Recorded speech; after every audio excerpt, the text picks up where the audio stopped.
What if quitting today means giving up just before success? We all reach a point where progress slows down, motivation disappears, and we start thinking, maybe I should quit. Seth Godin calls this difficult phase the dip. But here's the real question. Should you keep pushing or walk away? In The Dip, Seth Godin teaches us how to know when to quit, when to persist, and when pushing through can make all the difference. Born in 1960 in New York, he studied computer science and philosophy at Tufts University and later earned an MBA from Stanford Graduate School of Business. He started his career in book publishing and marketing, and later founded an internet marketing company called Yoyodyne, which became successful during the early days of the internet. Over time, Seth became a famous entrepreneur, author, and marketing thinker. He has written popular books such as Purple Cow, Tribes, Linchpin, and The Dip. His work often focuses on one powerful idea: don't settle for being average. Create something remarkable and know when to persist and when to quit. The Dip. Best lessons on when to continue and when to quit. Lesson 1. Every worthwhile pursuit has a dip. When you start something new, a job, a business, a skill, a relationship, a fitness goal, the beginning is usually fun. You're learning quickly, everything feels novel, and progress comes easily. Godin calls this the beginner's high. But this phase doesn't last. Eventually, you hit a long, difficult stretch where progress slows dramatically, motivation drops, and the work becomes genuinely hard. This stretch is what Godin calls the dip. The dip is not a sign that something is wrong with you or with your chosen path. It's a structural feature of almost anything worth doing. Learning a language is exciting for the first few weeks. Then you hit a wall of grammar and vocabulary that takes months of grinding to get past. Starting a business is thrilling in the first quarter. Then you hit the brutal middle years where growth stalls and competitors circle. Getting fit is motivating in week 1. Then you hit weeks 8 through 20, where results are slow and the gym feels like a chore. The reason the dip exists is simple. If something were easy the whole way through, everyone would do it, and it wouldn't be valuable. The dip acts as a natural filter. It separates the people who are merely curious or casually interested from the people who are genuinely committed. This is precisely why understanding the dip matters so much. Once you know it's coming, you can prepare for it mentally, plan around it strategically, and avoid being blindsided when the initial excitement fades and the real work begins.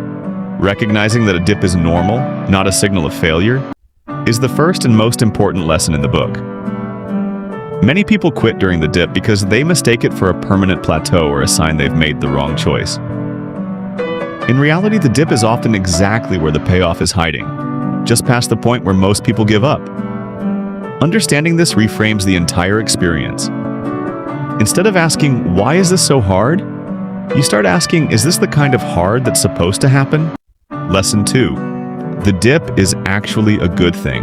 This lesson builds directly on the first, but it deserves its own space because it's counterintuitive. Most people experience the dip as purely negative, something to be endured, resented, or avoided. Godin flips this completely. The dip is what creates value in the first place. Think about why certain things are considered prestigious, rare, or valuable. A medical degree is respected because medical school is grueling, and most people who start don't finish. A black belt in martial arts means something because most people who begin training quit long before they earn it. A successful company is admired because most startups fail during the difficult middle years. In every case, the difficulty itself, the dip, is what makes the outcome scarce, and scarcity is what creates worth. If there were no dip, if everything worth having was easy to get, then everyone would have it, and it would stop being special. Godin uses the analogy of scarcity in economics. Value comes from things being hard to obtain. The dip is the mechanism that keeps things hard to obtain. Without it, there would be no differentiation between the best and the mediocre, because everyone would reach the same level of success with the same amount of effort. This reframing has a powerful psychological effect. Instead of resenting the difficulty, you can start to see it as the very thing that will make your eventual success meaningful. The people who complain the loudest about how hard something is are often unconsciously giving you information. They're telling you that if you push through, you'll end up in a much smaller, more valuable group than the one you started in. The pain of the dip is not a bug. It's the feature that makes the reward worth having. Godin's point is that you should learn to welcome the dip, or at least stop being surprised and demoralized by it, because it's doing exactly what it's supposed to do, weeding out the people who aren't serious. Lesson 3. Not all. Quitting is bad. One of the most liberating ideas in the book is that quitting itself is not the enemy. Society tends to glorify persistence unconditionally. Winners never quit is a cliche repeated so often that people feel guilty about quitting anything, even things that are clearly not working. Godin pushes back hard on this idea. He distinguishes between quitting as a strategy and quitting as a reaction. Quitting the wrong thing, a dead-end job, a failing project with no upside, a hobby that brings no joy and leads nowhere, is not weakness. It's often the smartest possible decision because it frees up time, energy, and resources for something that actually has potential. The real question is never, should I ever quit anything? It's, is this specific situation worth pushing through, or is it a waste of my limited resources? Godin's point is that successful people are actually prolific quitters. They quit constantly. They quit hobbies that don't fit, jobs that don't align with their goals, relationships that don't serve them, projects that show no signs of paying off. What separates them from unsuccessful people isn't that they quit less often, it's that they quit more thoughtfully.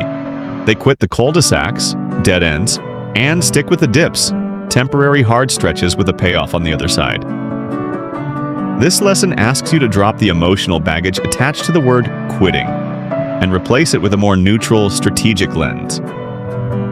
Every time you continue with something, you are implicitly quitting something else. The alternative use of that time and energy. Seen this way, refusing to quit a bad situation isn't loyalty or grit. It's actually a hidden form of quitting on all the better opportunities you could have pursued instead. The goal is not maximum persistence. The goal is correctly allocated persistence. Lesson 4. Learn to recognize a cul-de-sac.